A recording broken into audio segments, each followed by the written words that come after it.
Ajaa'iba! Roozan anillee nafu jettee Sa'idoon kilooriksii dhugnaan isheenillee qoricha nyaatte jechuudha. Eenyutu du'ee eenyu jiraata jetteeti gaa. Nageenyiif araarri waaqayyo bakkuma jirtanitti isiniif haa baay'atu. Kabajamtoota hordoftoota koo akkam jirtu nagaa keessanii dhugaa dubbachuuf baay'ee nama gaddisiisa. Baay'ee jechuudha waaqayyo galgala namaa haa bareechuu jedhan hundinuu jechuudha. Dhugaa waaqayyo galgala namaa haa bareechuu eeyyeni. Egaa Sa'idoon deemee kanarra ga'e jechuudha. Kilooriksii dhuguurra gahe jechuudha. Baay'ee nama ajaa'iba gaa kilooriksii kanaan dura Fatiyaatu fide gaa kilooriksii dhuguu jechuudha. Isa booda kinoo ittuma fufamaa deemee kan ammallee kinoo kilooriksii dhuguun illee karaa Itoophiyaatti galee kinoo kilooriksii qorichi jaalalaa kilooriksii dhamu Roozaan qubeellaa kaawwachuu dinnaan Sa'idoon ofan ajjeesaa ergan isheen fuunee jedhee kilooriksii dhugee jechuudha. Roozaan immoo kana dhageenyaan maal gootii isheenillee qoricha nyaatte. Egaa inni anaaf jedhee kilooriksii dhugee du'ee ani immoo maalittan jiraadhaa jettee isheenillee of miitee mana yaalaa seente jechuudha. Itti wayyaa'ee ka'eera innillee isheen garuu qoricha nyaatte ishii waan ta'eef qorichi keessa namaa baay'ee miidha waan ta'eef dadhabde jechuudha. Egaa kana ta'uun qorichan ta'u jechuun dawaan ta'u isheenillee dura akka nama heerumuu fakkaattee haga dhumaatitti fuula xibsaa turtee booda garuu dhumarratti inni dhugaadha jedhee fuudhuuf jennaan isheen immoo Sumayyaa sodaattee jechuudha. Sumayyaan immoo itti taphachaa jirti. Dhugaa waaqayyo isheen muudii isaan irratti qabdee taphachaa jirti jechuudha. Kilooriksii jaarkaaf fiddee akka nama boo'uu godhatti. Muudii irratti qabde dhugaa dubbachuuf isheen osoo du'anii yoo maasitti fakkaatanii jechuudha.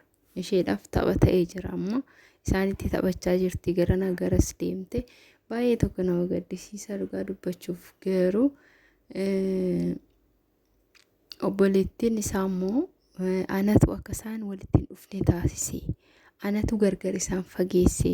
Maal ishee fayyada ree? Dhugaa yoo isheen gargar fageessitee jiraatte maal ishee fayyada? Daa'ima isaatiin gargar fageessitee maal inni faayidaan? Anatu kana godhe ol ba'ee hin dubbanne malee daa'ima isaatiis ishiidhaan akka ishiin olii gadi deemtu akkasiin achiif as jettu akka inni hin arganne anatu taasisaa ture. Anatu harka keessaa qabaa jette. Maal obboleettiin akkana? Isheen iyyuu akka inni Sumayyaatti deebi'uu hin barbaaddu jechuudha. Kanaaf malee osoo barbaadde ta'ee akka walitti deebi'an taasisti hundaa dhiisanii jechuudha.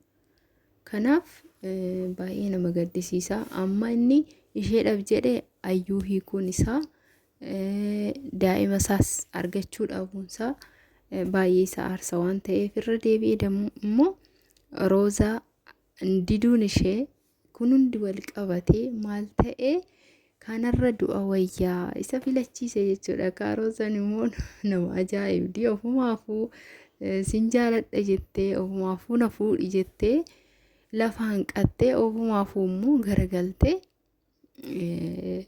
diddee garagaltee immoo isheenillee qoricha nyaatte jechuudha. Dhugaa waaqayyo baay'ee tokko nama gaddisiisti. Dhugaa Roozaan miskiina. Baay'ee nama gaariidha isheen baay'ee nama garaa laaftudha.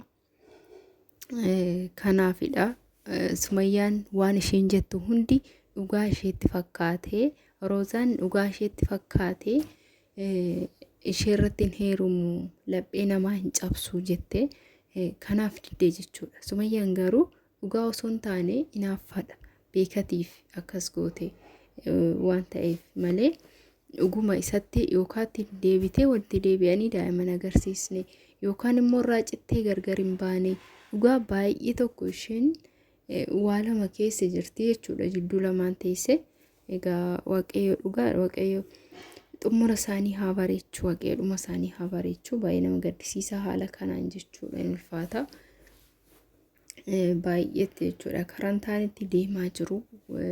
Daandii malee deemaa jiru jechuudha hundi isaaniitii iyyuu. Egaa Roozanis fayyiti. Mana yaalaa seentee waan ta'eef innis fayyee ka'ee jira. Isheen illee ni fayyiti. Isaan booda kaameedhuma isaanii walumaan kan agarru ta'an isiniin jedha. Kabajamtoota hordoftoota koo viidiyoo kiyya laayik godhaa. Warreen haaraa taatan immoo sabiskiraayib gochuun na jajjabeessaa. Hundi keessanuu bakkuma jirtanitti nageenya waaqayyoo isiniif haa baay'atu. Viidiyoo biraatiin hanga walitti deebinutti laayik godhaa.